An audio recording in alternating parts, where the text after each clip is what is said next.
మనందరిళ్లలో ప్రతిరోజూ ఎవరికీ తెలియకుండా ఒక బిల్లు పెరుగుతూనే ఉంటుంది. ఇది కరెంటు బిల్లు కాదు, స్కూల్ ఫీజు కాదు. అయినా కూడా ఆ బిల్లు మనకు తెలియకుండానే నిశ్శబ్దంగా పెరుగుతూ ఉంటుంది. సరే, మరి ఈ బిల్లు ఎవరు వసూలు చేస్తున్నారు? అసలు మన కంటికి ఎందుకు కనిపించడం లేదు?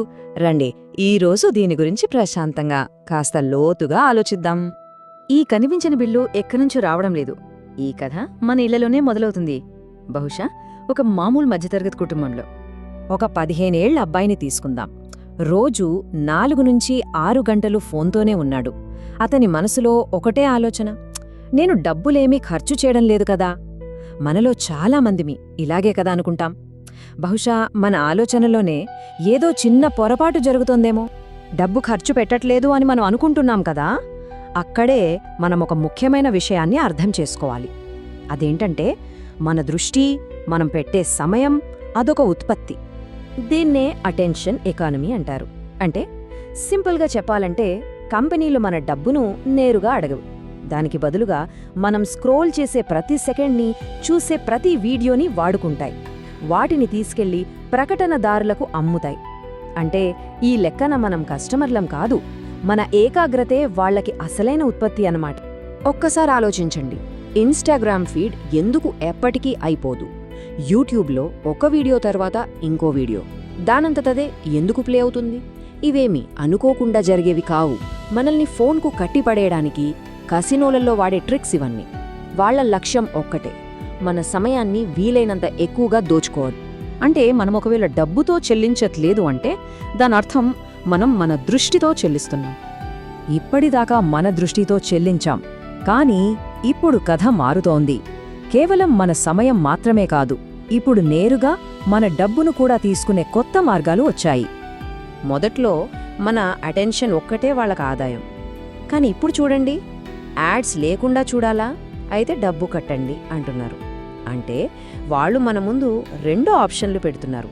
ఒకటి, మీ సమయాన్నివ్వండి, లేదా మీ డబ్బునివ్వండి. ఈ సబ్స్క్రిప్షన్ అనే ఉచ్చులోకి లాగడానికి వాళ్ళ దగ్గర బోలెడు మార్గాలున్నాయి. యాడ్ ఫ్రీ ప్లాన్లని, ప్రీమియం వర్షన్లని రకరకాలుగా ఆశపెడతారు. పిల్లలు తెలియక తల్లిదండ్రుల కార్డు వాడి సబ్స్క్రైబ్ చేస్తారు. ఆ తర్వాత ఆటో రెన్యూ ఆన్లో ఉందని మనం గమనించం కూడా. దాన్ని క్యాన్సిల్ చేయడం మర్చిపోతాం. ఇంకేముంది, నెలల తరబడి ఆ కనిపించని బిల్లు మన జేబులోంచి నిశ్శబ్దంగా వెళ్ళిపోతూనే ఉంటుంది. సరే, బానే ఉంది. మరి కనిపించని బిల్లు వల్ల మనం అసలు ఏం కోల్పోతున్నాం? కేవలం సమయమేనా, లేక అంతకుమించి ఇంకేమైనా ఉందా? ఒక చిన్న లెక్క వేద్దాం. రోజుకి కేవలం 3 గంటలు అదనంగా సోషల్ మీడియాలో గడిపితే సంవత్సరానికి అది 1000 గంటలకు పైగా అవుతుంది. ఆ 1000 గంటలతో మనం ఏం చేయొచ్చు? ఒక కొత్త నైపుణ్యం నేర్చుకోవచ్చు, ఆరోగ్యాన్ని చూసుకోవచ్చు, మన కుటుంబంతో, మన వాళ్లతో బంధాలను బలపరుచుకోవచ్చు.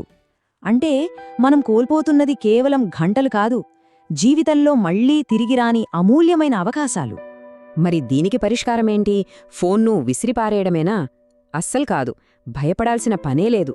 ఎందుకంటే పరిష్కారం మన చేతుల్లోనే ఉంది. మనం ఒక్క విషయం గట్టిగా గుర్తుపెట్టుకోవాలి, సమస్య ఫోన్ కాదు. దానిపై మనకు నియంత్రణ లేకపోవడమే అసలైన సమస్య. ఆ కంట్రోల్ని తిరిగి మన చేతుల్లోకి తెచ్చుకోవడమే అసలైన పరిష్కారం. మనం నిష్క్రియంగా అలా స్క్రోల్ చేసుకుంటూ పోయే బదులు చురుకుగా ఏదైనా చెయ్యొచ్చు. వీడియో ఎడిటింగ్ లాంటిది, కొత్తగా కోడింగ్ నేర్చుకోవడం, ఏదైనా కొత్త భాష నేర్చుకోవడం. ఇంకా చెప్పాలంటే కుటుంబమంతా కలిసి ఫిట్నెస్ ఛాలెంజ్లు పెట్టుకోవచ్చు, కలిసి పుస్తకాలు చదవచ్చు. సింపుల్గా చెప్పాలంటే చూడటం అనే స్టేజ్ నుంచి సృష్టించటం అనే స్టేజ్కి మారాలి. అన్నింటికన్నా ముఖ్యమైన, శక్తివంతమైన ఒక రూల్ ఉంది. అదే డిజిటల్ సబ్బత్. అంటే వారంలో ఒక సాయంత్రం ఇంట్లో ఎవరూ సోషల్ మీడియా వాడకూడదు. ఈ నియమం కేవలం పిల్లలకు మాత్రమే కాదు, తల్లిదండ్రులు కూడా తప్పనిసరిగా పాటించాలి. ఇది చాలా ముఖ్యం.